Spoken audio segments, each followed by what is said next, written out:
You always want to go live. There you go. Ma, you always going to go live Yeah. when you're driving. Yeah. Why? People need to see me. No.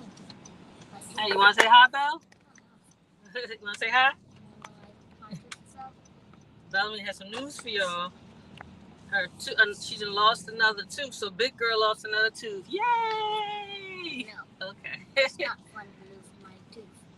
Because how I got my tooth loose is I was. Well, you gotta lose your baby teeth for the adult teeth to come in. No, I actually. That's not how I got my tooth loose. How? Because when last night I was running the water bottle top so I can get it open, and then it started wiggling a little bit. I started wiggling it, and then we were watching Clean and Swim, and then I pulled it back. Pulled it back. Okay. And then it just cracked in my mouth. Okay. It happens, but you're supposed to lose your teeth. Okay, y'all. Go ahead. All right, Belle. Then I pushed it forward. You pushed it forward. Okay. It fell out. It fell out. And I showed you. And you showed me. You sure did. Yeah. Now, okay, everybody. Hey, everybody. It's your girl, Tyra Jacqueline. And baby Belle, of course. My baby. My youngest business partner. Anywho, y'all throw a 1 in the chat if you're watching me live. Throw a 2 in the chat if you are watching a replay. And do me a favor, if you learned something, just show me some love in the comments. You got any questions, put it in the comments as well. So I want to talk a little bit about business funding, y'all. And there's some differences and there's some things I want to put y'all on to a course.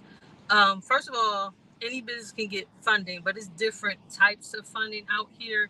You have things like business grants, and then you have funding, okay, where you can have, some type of loan or accounts receivables, term loans, merchant cash advances. So also when it comes to like business funding, it can come in forms of line of credit as well, business credit cards, stuff like that. But your business credit cards that will involve your business credit as well, and your personal credit.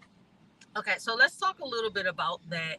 First, let's get the I'm not gonna say the easiest thing, but when it comes to business grants, the grant money is the free money, right? Where you can get and you use it for your business. However, you say you're going to use it for your business. And by the way, anything I'm speaking about today, you can find this same information in my business and financial literacy group as well. So if you need to join that group, let me know, and I'll send you an invitation. So it's like $2 billion out here for businesses that's not being used. And then also, if you are like a minority, even and like a woman and stuff like that, there's all types of different types of business grants for anything. There's some business grants you can get where it's just for your business. You just gotta have the criteria. And one thing that people make mistakes when it comes to applying for business credit is not satisfying the criteria. So stuff that's important when it comes to applying for business grants, you got to have a business bank account first and foremost. Okay, your business do have to be structured properly. Like is it legal with the state? Is it legitimate with the state? Things of that nature. Your business bank account. You may have to have a business email, like stuff like that is very important to have your business structured properly for a business grant. Okay. You may have to have a website. One thing I know you do have to have for business grants is a business plan. Okay. You may have to have your operating agreement or your articles of incorporation, things of that nature. You just got to make sure your ducks are lined up in a row. So first of all, just don't disqualify yourself for something as small as not having a business bank account. Okay. There are actually online business bank accounts out here where you don't have to start it with any money. Okay. As well. So then there's other bank accounts out here, depending on your industry. They might not too much like your type of business because it's a high risk industry, but that's okay because there's banks out here that don't care. You just got to do your research, okay? So don't disqualify yourself for a business grant just because you don't have a business bank account, okay? So that's number one. All right, so that's business grants. That's the free money. You get that money, you do what you need with it, you stash it away, whatever. Now let's talk about the other forms of funding when it comes to loans or merchant cash advances, lines of credit, things of that nature. Now, 80% of business owners can't get funding traditionally through a bank. So there's other companies and stuff out here or other ways to get the funding as well, which I can help you with, yes. But what I need y'all to understand for that too is you need to have a business bank account. Okay?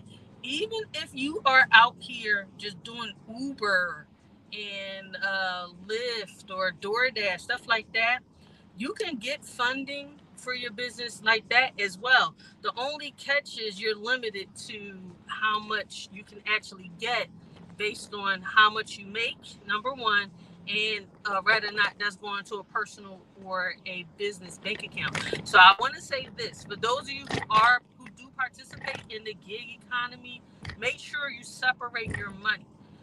Business owners, if you're a business owner, you're self-employed, you're 1099, you are a business. So stop commingling your money you get from your job and doing the 1099 income as well.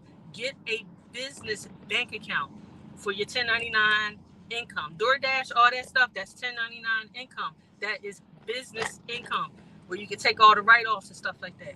Get a business bank account for that, okay? All right, so like I said, people screw themselves over just because they don't have a business bank account. Get a business bank account, okay? Another thing is too, while you're doing that stuff, if you have a business or you're doing it as some type of hustle, but it's not a legitimate business with the state yet, your state, meaning you haven't put it into an LLC or some type of corporation, something of that means what you need to do, first of all, work on your personal credit. Because you can have low or bad credit, and there are some forms of funding out here where you can get back with it with low credit. However, if you have a whole lot of negatives on your credit report and stuff, then nobody's going to lend you money. Okay, so you need to always work on your personal credit. So if your business, if you say, let's say you have a new business and you are applying for grants in the meantime, please apply for grants. Okay. But you're looking for some form of funding, but your business is not making any money. Guess what? If your personal credit is good, you can still get some form of lending for your business. Sometimes you might even have to get a personal loan for your business. You can do that as well. But here's the thing. The double whammy is no income being generated and bad credit. All right? So there is forms of funding out here where you can have bad credit and still get some type of funding. And I do need to say for the record, when it comes to business grants, no, you do not have to have good credit for business grants. Your credit is not even taken into consideration for business grants. But for all other forms of funding, yes. And the cool thing about business funding too, minus not talking about grants, you can actually get funding in like 24 to 48 business hours. Not grants though. Grants that may take weeks and months to get. Okay. But please apply for business grants. So if you're in a situation where your credit is bad, you have a business, first of all, work on your personal credit. In the meantime, legitimize your business. Okay. Start structuring it properly. If y'all got questions or anything I'm speaking about, let me know. Start structuring your business properly. Work on applying for the grants in the meantime. It'll take probably about a month, unless you're doing like a quick service, to have your LLC up and running with the Secretary of State and all that good stuff. Make sure you get your right paperwork. Make sure you have your articles of incorporation. Make sure you have your operating agreement. Make sure you get a business plan. Like, you need these things, guys. Get that business bank account. Get all those things going. Work on your personal credit in the meantime. Okay, while you're working on your business. Yes, it is a lot of work, but it is what it is. If you got dreams you want to go after, this is what you need to do. You have to put the work in. And you can't skip past the bad credit part. You really can't. Or you won't be getting any funding. You can't skip past it, okay? So work on your personal credit. Remember, your personal credit controls your entire adult life. So do these things, get together. Y'all have any questions, let me know. Nobody's asking me questions. I see y'all hopping on, but y'all not asking questions. So yeah, so even if you are working a gig economy, so that Shopify, DoorDash, all those things are still considered self-employment income, which means you are a business and you need to treat yourself as such. Now, I do know there are some certain professions that you cannot get paid in your business name, even though you are 1099. Like in real estate, I don't know if it's the same thing in mortgages. I know real estate agents, they can't get paid in their business name, so they have to put it, they have to get the income in their name. But if you got anything else, legitimize yourself. Well, I guess that depends on, it might depend on your state too. I know in my state, I can't get paid as a business in real estate. It has to still come in my name. But you should still be separating the funds. Okay? But yes, structure your business properly. While you're working on your credit, let's get your credit together, because the trifecta is having your business legitimate, good credit, and having the dough, and having your business make the money. Okay? Now, if your business is still not